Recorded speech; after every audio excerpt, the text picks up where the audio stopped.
Welcome to a video, ladies and gentlemen, that has been a long time coming. I'm a little late to the party. There has been a plethora of new images released for Cobra Kai Season 4. I'm a little bit late to the party, but fear not, I'm here now, and I have to preface this by saying there has been a load of images released, and I'm only going to be talking about the ones that really jump out to me or that really grab my attention. Most of the other Cobra Kai creators have already covered these in great detail and in great length.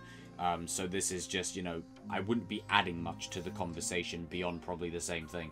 But I'm going to be talking about images that stick out to me, and what I can interpret from them and what I think the scene in and of itself might contain, and to again remind people that some of these shots could literally just be for promotion. Some of these might not even be in the actual show.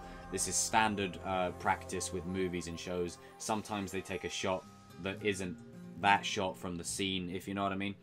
But without further ado, let's get into the first image. The first one sticks out like a blue suit, if you will. That's Terry Silver looking absolutely dapper. He's got the shades. He's got the suit. He's looking all Miami out here. And one thing that really sort of sticks out to me, there is a teaser that was floating around. Well, not a teaser, a clip that was released that was floating around.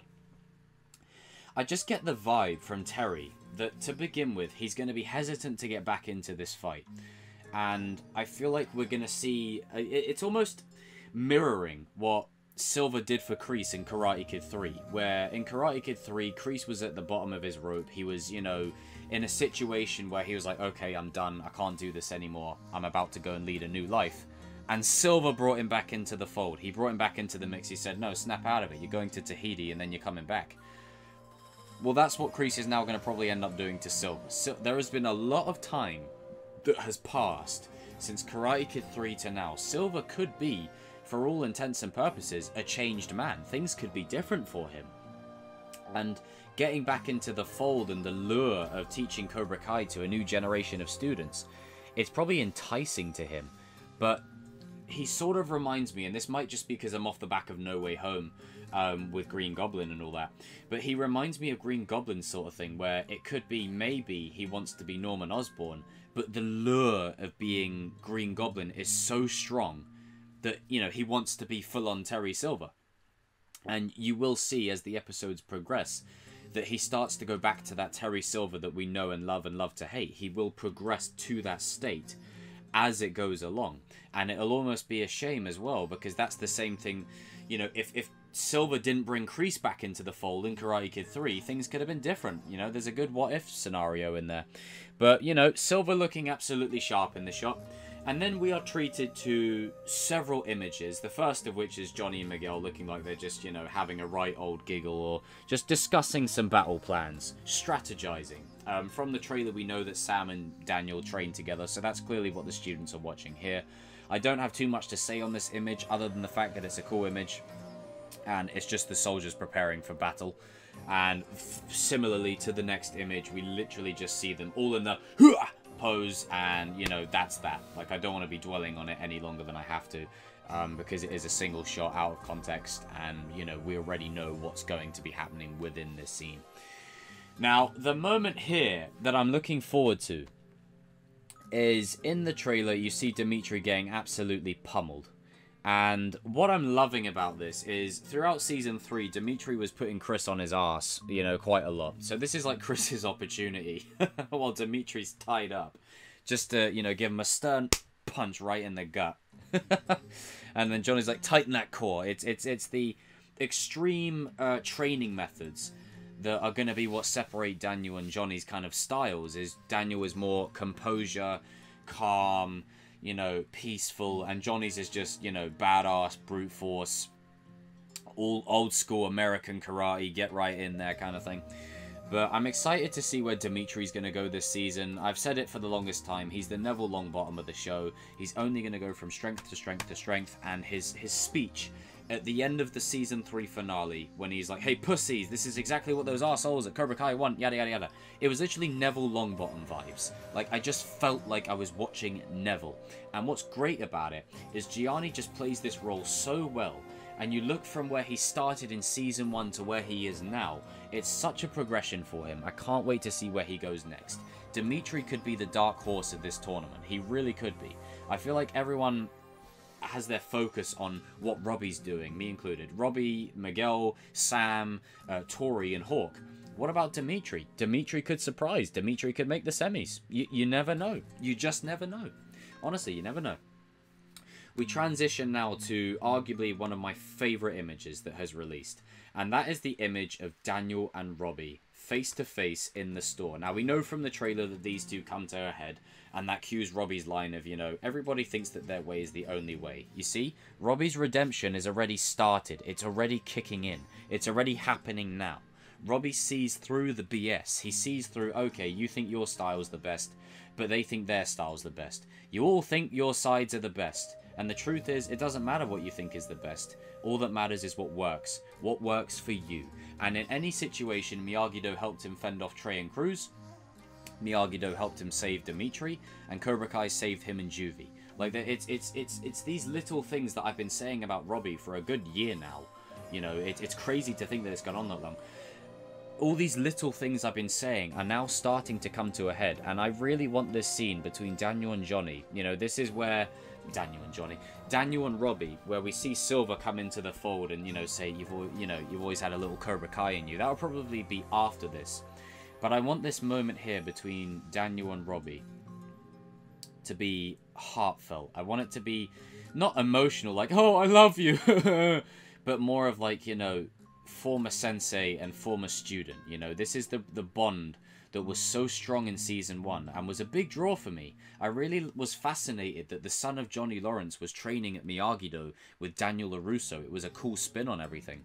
And the training scenes that these two had together in Season 1, where they played the, you know, the Miyagi theme and the old Bill Conti score, it was just heartwarming. And to see Robby's, you know, transition into basically the dark side Anakin of this show, while Daniel has to stand there and watch, it's nothing short of heartbreaking. As much as it affects Johnny, I stand by what I said. Daniel is the one that feels this the most. Because while now Silver's brought back into the fold, it was already bad enough, but you put Silver on top of everything that's going on, I honestly can see a world where Daniel and Johnny have a conversation, and Daniel says to Johnny, look, we got to keep an eye on him, or we got to get him the hell out of there. Because now that Silver's involved, and the mentality that the state that Robby is in right now, he's perfect for Silver's manipulation. But again, as I said, with Robby, you know, as my man King says, you can't scam a scammer. So Robby probably already sees through it, and he's just getting what he needs from each person. But I think this could be a really emotionful scene, a good scene of dialogue, a conversation between student and sensei, former student and sensei. Now, the next one, we transition to Robby and Tory in the back of the dojo. Now, I don't want to... I'm going to try and avoid stating the obvious, but there's tension. There's tension between these two right here. Now, that could be positive tension in the aspect of they want to get it on at the back of the dojo. I don't know. But it could also be tension as in, like, okay, Robby's just joined Cobra Kai. He's taken the #1 spot immediately. Tory could be a little resistant to it and say, hey, I've been here since before even you were around. You know, I've been here since before any of the new guys were around. Why are you #1 and I'm not? And that could be a point of contention between Tory and Robby. You just never know. But I do feel like there is so much connection between them within the little scenes of Season 3. You know, regardless of how long it lasts or whatnot, I think there's a lot of potential here for Tory and Robby. Is it a rebound relationship? Yeah, of course. But I do feel like these two can understand each other on a deeper level. I feel like there's a lot to their characters to where they really get each other. Especially Tory. Robby didn't have to say anything, but Tory completely understood him. You know, from the scene of when they're in the probation office and, you know, Tory just gets it. Robby actually stops talking for a little while and just listens. And then when he is in the back of the dojo and he's about to leave after Hawk confronts him, you know, Tory basically says, hey, why don't you just stick around, you know? Sensei Crease taught me if you take all that hate and you channel it, yada, yada, yada. and then she invites him out afterwards because she can sympathize with him on that kind of level. It's things like that that I want more of from Tory. It's the little details that often go overlooked amongst the Saturday morning cartoon villain nature of her. So I think we're going to get a lot of that this season. And I think Robby and Tory are really going to bond. There's going to be tension for sure, and contention too. But I do feel like there's going to be a lot of room for these two to grow. Especially in regards to each other. Now, Johnny and Carmen. This scene is straight out of Far From Home. This is straight out of Far From Home when Peter is confronting Aunt May and Happy about what's been going on. And, like, Miguel's literally, in the trailer, like, Miguel is literally sat in the exact same pose. Like, okay, we need to talk. And Johnny's like, yeah, we're a thing. And then Carmen's like, no, you know, not yet. And then, like, they just have, like, a little bit of a back and forth. I can see this being, like, a really comical kind of scene. Really kind of funny. I don't expect it to be anything more than what it is. You know, I know someone out there will say, oh my god, Carmen's pregnant! No, I don't think that's the case. It's literally just a simple scene of them sat down with Miguel establishing this new dynamic. You know, it was always Sensei and Mum.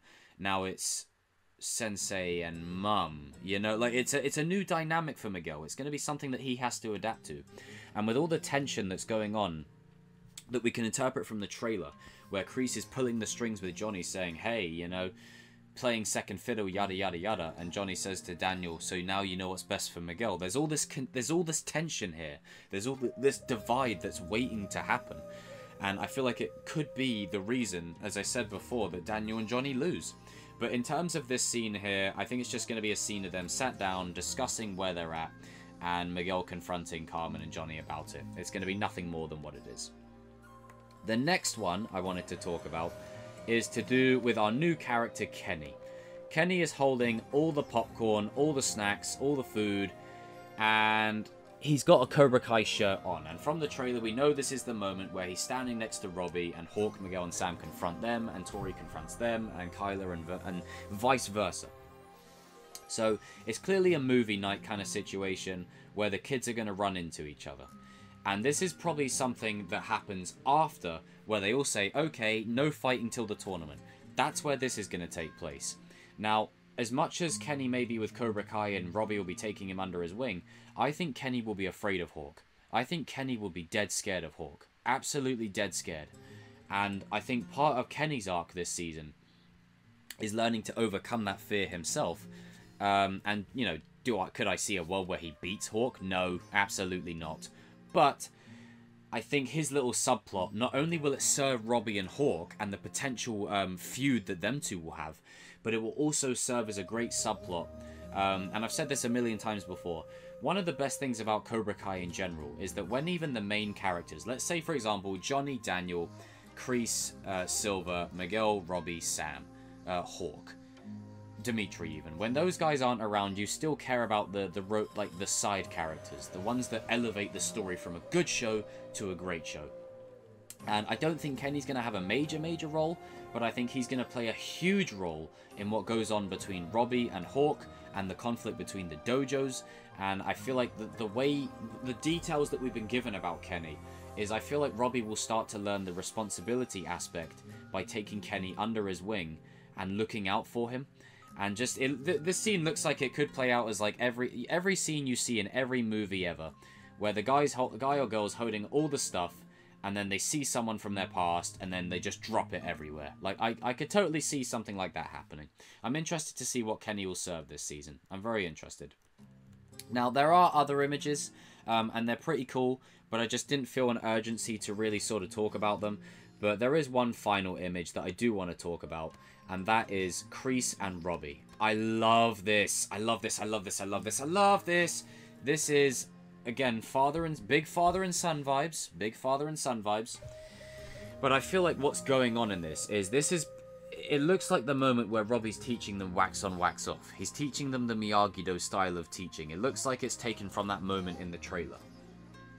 And this could be a moment where Crease says, like, what the hell are you doing? Why are we doing that? We don't do that here. And Robbie says, hey, trust me, this is the right move. They're learning from each other, so we should learn from them, because I've trained with them. And I want to see more of that relationship between Crease and Robbie evolve as the season goes along. I really want to sort of see the little nuances that are created between these two. Because as much as we love Silver and Crease together, I do feel like there is definitely a point of contention for them both. Because if you think about it, they're both from the war. And in the war, there is a pecking order. Crease overthrew his captain. So, for example, therefore the leadership would fall to Crease. Will Silver overthrow his captain? I'm just saying. I'm just throwing it out there. As of this moment, in this season, Crease and Silver will be getting along like two peas in a pod, and it will be the reason they win. They'll be unanimous, they'll be on the same page, but post-Season 4, I could see a lot of shit ensuing and a lot of problems happening, and I can see Cobra Kai's civil war happening. Hell, especially with the rumours of Mike Barnes being brought back into the mix. What better time to do it than when Cobra Kai is opening up a plethora of dojos all over the valley. But before Silver is fully brought in, I want like an episode, maybe two, of just Crease and Robbie just bonding and getting along. Because I really like their scenes in Season 3. I want to get more of that. I want to expand on that. I want to see the details of where these two can go. And I think Robbie and Crease's long-term arcs are now tied together. They're intrinsically linked. I think there's something between these two that will carry on into the future seasons. And I can't wait to see where it goes from there. But guys and girls, those are the images that I wanted to talk about. There are other images. There's one of Amanda and Sam at some like fun event kind of thing, which looks cool. There's other images out there, but there's just been so many, and these are just the ones that really stuck out to me and ones that I really wanted to talk about.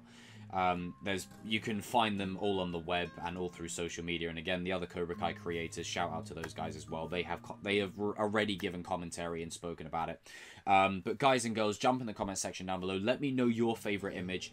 Let me know what you think some of these images mean. Let me know, do you agree with any of the points I've raised in this video? And we're so close to 6k subs. I can feel like we're literally, as of recording this video, like 60 to 70 away. Like, we're so flipping close. If we can smash 6k by the new year, I will lose it. I will absolutely lose it.